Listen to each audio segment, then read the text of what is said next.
Sir, is there anything you wish to say before I impose sentence? Yes, Your Honor.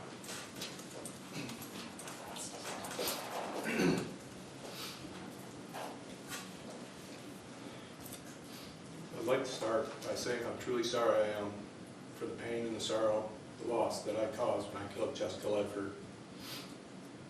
In killing her, I took somebody from this world that can never be replaced. From Miss Medina and Miss Ledford, I took a daughter. She was a sister, a cousin, an aunt, a niece to an entire family that I can't even begin to name. She was a friend of our entire community. She was the future to Rob. In her place, I let hurt, fear, anger, loss, and regret. There aren't enough words to describe how truly sorry I am for the pain that I've caused to all the people involved. I'm not here today to offer an excuse. My actions that night were inexcusable, but I would like to explain. The child I was when I committed these horrible crimes is not the man that I am today. I didn't understand back then the value of a life because honestly I didn't believe that mine had much value. I felt like a commodity. First, my father used me as a means to get things from my mother, my guardian to get them from a grandson. I always felt like I was just one step away from being cast aside, and I lived every day of my life in fear and anxiety. I believe that it was this fear that led me to kill Jessica that night.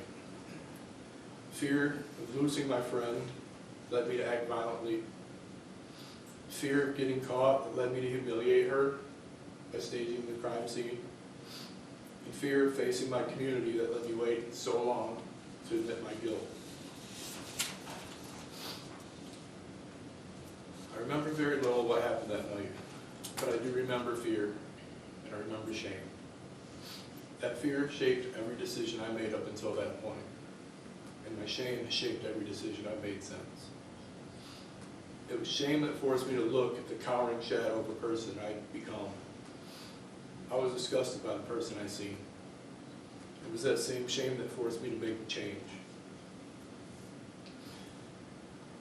Jessica was the kindest, most selfless person I ever met, and I couldn't even bear to say her name to apologize. I felt broken, and I desperately wanted to put the pieces back together. In the beginning, I couldn't have done that alone. The biggest help in the early days was my mother. She gave me strength every day when I needed it. She's continued to stand by me and be my rock every day since. My little sister has come into my life. She keeps me looking to the future, thrills me with the possibilities that are out there. I've made a lot of friends since I've been inside. I've had a lot of mentors over the years that have helped me put my life together and become someone better. I've had the opportunity to take a lot of programs to learn and build and become somebody. The ones that shaped me the most have been Kelvin University, taught me that it's still so much higher I can reach if given the opportunity, and what it means to really walk the walk. My work with Leader Dogs taught me about responsibility. It's taught me the joy that comes with being of service. And the Alternatives to Violence Project has given me the tools that I need to make sure that violence is never my first response again.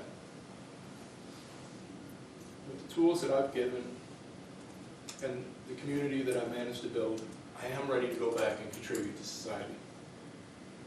I plan to continue my work with Leader Dogs and AVP for as long as I'm able, and I hope to someday go back to school. I want everyone to know I'm not a perfect man, and I don't claim to be, but I promise you that I will strive every day to be a better one than I was the day before.